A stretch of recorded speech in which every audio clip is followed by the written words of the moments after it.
Hey, shut the fuck up. High up in the sky, things are getting intense. Federal agent DeLand is escorting Wade to Alaska. He's the key to bringing down crime boss Moretti. Wade's got some serious dirt on the guy, but he's not talking unless he gets full immunity and top-level security. I want to make a deal. Testify against Moretti. DeLand doesn't have the power to promise that, so she reaches out to her bosses. The response? A meeting will be arranged to sort things out. Wade isn't thrilled about waiting, but he doesn't have much of a choice. Meanwhile, Moretti's people know exactly what's going on. Just you say. And they're not about to let Wade open his mouth in court. A private plane is arranged for the transfer, and DeLand boards with Wade, keeping him cuffed just to be safe. Shortly after takeoff, she gets a call from Judge Falco. Big shocker, he's not granting another delay for the trial. Who? Judge Hardass himself. The plan is to land in Anchorage in about 90 minutes, assuming everything goes smoothly. But with Moretti's lawyer known for stalling tactics, DeLand is already expecting complications on their way to New York the next day. The pilot, Booth, tries to lighten the mood with some jokes, but DeLand isn't in the mood. She keeps things professional, ignoring his teasing about the so-called sexual tension between her and Wade. This bumpy? As they ascend, DeLand notices the plane vibrating a little too much. Something feels off. She asks Booth, who brushes it off, saying things will stabilize at a higher altitude. But when she spots a fresh scratch on the back of his ear, she starts getting suspicious. Hazard. He claims he got it while working on the plane. As they cruise along, DeLand starts noticing little things that don't add up. Booth struggles to open a control panel, and weirdly, there's no GPS. She debates whether to turn back, but ultimately lets Booth convince her to push forward. Then, BAM. A loud thud shakes the entire plane. Booth quickly gets it under control and claims they hit a bird. To be extra cautious, he decides to climb higher. That's when Wade notices something strange, a document peeking out from under Booth's seat. I'm gonna have to spend my evening scrubbing blood. He pulls it closer, and his stomach drops. The photo on the ID? Not Booth. Wade instantly realizes they're in serious trouble. But he's cuffed, with no headset, no way to warn DeLand. Thinking fast, he spits out a button, making it seem like he dropped something, hoping to get her attention. Christ, She ignores him. Frustrated, he fakes feeling sick, demanding they turn back. Booth, assuming Wade's about to puke, hand him a bag. Then DeLand notices something disturbing, blood on Booth's sleeve. Here. Try and keep it in the bag. Her instincts go into overdrive. Casually, she tests him, asking if he remembers the pilot from her last flight. He hesitates before answering, and makes a critical mistake. He refers to the pilot as a he. Problem? The last pilot was a woman. Earlier. Where else can you go? You ain't no Alaskan. In that moment, Booth knows he's been caught. Without warning, he lunges at DeLand, knocking her gun away. He whips out a knife and presses it to her face, enjoying her fear. But he underestimates her. She bites down on his hand, making him recoil. The knife slips under the seat. Recovering quickly, Booth headbutts her hard, knocking her out. He then turns to Wade with a nasty smirk. "Moretti's done with you, Winston." Wade panics. "I haven't said anything." Booth just laughs. "Exactly, and now you never will." Turns out, Booth isn't a pilot at all. He's a hitman hired by Moretti to make sure Wade never gets to testify. I didn't say one word. Yeah, I know.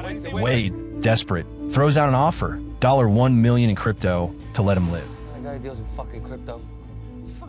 Booth isn't impressed. He knows Wade was Moretti's accountant and figures the guy has even more dirt on his boss. Here's the thing. The bribe doesn't tempt him. As they argue, no one notices DeLand stirring. Wade, still bargaining, suggests another plan. Booth could fake Wade's death and disappear with the money. You wouldn't believe how many people got a taste. This one guy in Sankey, man. Who's gonna know? Right? Booth considers it but sees a problem. What about DeLand? She's not exactly the type to just let things slide. Booth grabs a zip tie, ready to strangle DeLand while she's still groggy. But just as he's about to tighten it, she jolts awake and slams a stun gun into his neck. Booth convulses and collapses. For a second, DeLand thinks it's over, until Booth makes a sudden move. In the struggle, she accidentally hits the controls, sending the plane into a sharp dive. Wade screams, clutching the seat. Deland barely manages to stun Booth again, shoving him aside and grabbing control just in time to level them out. Problem? She has no idea how to fly a plane. Desperate, she tries to remember how Booth had been flying earlier and finally manages to engage autopilot. Wade, still shaking, is no help. He's too busy trying to get his breathing under control. With no pilot, they need a new plan, fast. Deland finds a knife in the first aid kit and hands it to Wade to cut her zip tie. Once free, she drags Booth's unconscious body to the back, but he's heavier than he looks. Wade offers to help, so she unlocks his leg chains but leave his hands cuffed. No way she's trusting him completely. While shifting Booth, she finds something in his pocket. Photos of her, of Wade, and an address, Wade's mother's house. Her stomach drops. If Moretti's people have that information, Wade's mother is in danger. Wade begs Deland to call his mom, but she stays focused. First, they need to make sure Booth stays restrained. They cuff him to the back of the plane and try the radio. Nothing. They've flown into a dead zone. Thinking fast, Deland uses the satellite phone to call her colleague Caroline, explaining the situation. She needs a real pilot to guide her through landing, and she needs someone to protect Wade's mother. Immediately, Booth wakes up, smirking. "Come back here, sweetheart, let's talk." Even with a gun in her hand, Deland knows she can't shoot him. One stray bullet could take them all down. Grinding her teeth, she ignores him. Then Caroline calls back. She's found a pilot who starts giving Deland step-by-step instructions. They're finally on a stable flight path, but Booth knows time is running out. He starts struggling against his restraints, spotting a knife under the seat. He turns to Wade. "After I deal with you, I'm paying your mom a visit." Wade's face drains of color. "How the hell does he know where she lives?" he whispers. "The only person I told was the U.S. attorney." Deland's blood runs cold. That means there's a leak. Someone high up sold him out. Caroline calls again. She's contacted the military to track the plane. Deland relays the news about a potential traitor. Only a handful of people knew about this mission. The U.S. federal prosecutor, the director, the attorney general, the deputy attorney general, and herself. One of them betrayed them. Before she can process it, a mountain looms ahead. She switches off autopilot and yanks the controls, narrowly dodging disaster. The plane stabilizes, but in the chaos, Booth manages to inch the knife closer with his foot. Deland takes a deep breath and resets autopilot. Booth, realizing he's running out of options, tries a different angle, mind games. He taunts Deland about a past case where she failed to protect a witness. He wants Wade to lose faith in her.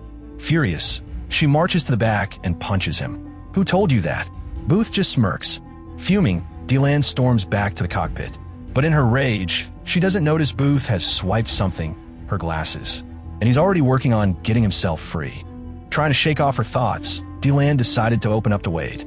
A couple of years back, she had been assigned to protect a young woman who was set to testify against her drug-dealing boyfriend. They were holed up in a cheap motel when the girl asked to use the bathroom. Just to be extra cautious, Deland cuffed her to the sink. But then, out of nowhere, a hitman hurled a Molotov cocktail through the window. Panic took over, and Deland bolted. The girl never stood a chance. That mistake haunted her, and since then, she had been stuck doing desk duty until this mission. As they talked, Booth was secretly working on getting free from his restraints. Just then, Caroline called again. Deland wasted no time telling her there was a mole in their team. Caroline said she'd look into it, but something didn't sit right with Deland. Acting on instinct, she called the federal police department and demanded to speak with the director. Without beating around the bush, she told them Moretti had an inside man. But here's the kicker. Deland wasn't sure, but she had a gut feeling it might be Caroline. The director assured her he'd handle it and cut the call. Meanwhile, the coastline finally came into view. They were getting close, but their fuel was running low. Booth was nearly free, and the tension in the air was unbearable. Then it hit Deland. Wade had mentioned sending $25,000 a month to some mysterious account. And who owned that account? The director of the federal police department. Her stomach dropped. She had been wrong about everything. Caroline wasn't the traitor, the director was. Without wasting a second, she called Caroline back and told her to run before it was too late. Caroline hesitated. "Are you sure?" "100%, Deland said. "Get out, now." Soon after, they spotted an abandoned ship, which gave them hope. They relayed the information to ground control, and the Coast Guard used the wreck as a reference to pinpoint their location. If everything went smoothly, they'd be at the airport in half an hour. Just as they started to feel a bit of relief, Booth, who had somehow freed himself, suddenly lunged at Wade and stabbed him before grabbing DeLand's gun. With everything spiraling out of control, DeLand struggled as Booth's grip tightened around her throat. Just when it seemed like she was about to black out, Wade, barely holding on, pulled out a knife and stabbed Booth. That gave DeLand just enough time to grab a fire extinguisher and smash it against Booth's head, knocking him out cold. Ignoring her own pain, she quickly tended to Wade's wound, patching him up as best as she could and giving him a painkiller to keep him stable until they landed. Booth wasn't down for long. He came to and tried to break free again, but this time, he wasn't getting anywhere. DeLand got a call from ground control and gave him a rundown of the situation. Wade, looking pale and barely conscious, was slipping fast. She asked for an ambulance to be ready at the airport, but they still had 20 minutes to go. She asked if they could speed up. The answer? Yes, but it would burn through fuel faster and make landing way riskier. DeLand didn't hesitate. She pushed the throttle forward.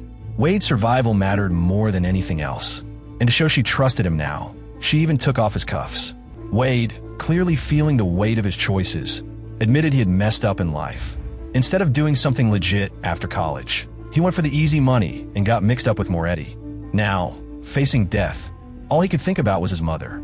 He gave DeLand her address, asking her to check on her if he didn't make it. But before DeLand could respond, the director called with some terrible news. Wade's mother had died in a car accident. DeLand knew he was lying. The director was behind it, and he didn't even try to cover his tracks. Furious, she called him out, exposing his corruption and the bribery record she had on him. But before their argument could escalate, ground control came back with an update. The airport was just 11 miles away, and they were guiding her in for landing. Then, out of nowhere, a fighter jet appeared. At first, DeLand thought they were being escorted, but Booth, still restrained, just laughed. The jet wasn't there to protect them. It was there to make sure they didn't go off course. If they deviated even slightly, they'd be blown out of the sky. Ground control instructed her to align the plane's nose with the runway markers and reduce throttle to 25%. But before she could land, Booth made his last move. Ignoring the pain, he dislocated his thumb to slip out of the cuffs and lunged at her. Without thinking, DeLand fired several shots, finally putting him down for good. She barely had time to react before the real problem hit. The engine cut out. They were out of fuel. With no power, she focused on getting the plane down in one piece while emergency crews waited below. The landing was rough. The aircraft bounced hard. One of the wheels snapped off and part of a wing broke. It was coming apart mid-landing. But somehow, she managed to bring it to a stop. Wade, barely clinging to life, held on just long enough for paramedics to rush in and get him onto a stretcher. DeLand, battered but still standing, made her way toward the airport. Just as she thought they were finally safe, she noticed a man heading toward the ambulance. Something felt off. Acting on instinct, she rushed over, yanked the door open, and caught Nolan trying to kill Wade. Without hesitation, she pulled her gun and took him out. And just like that, it was over.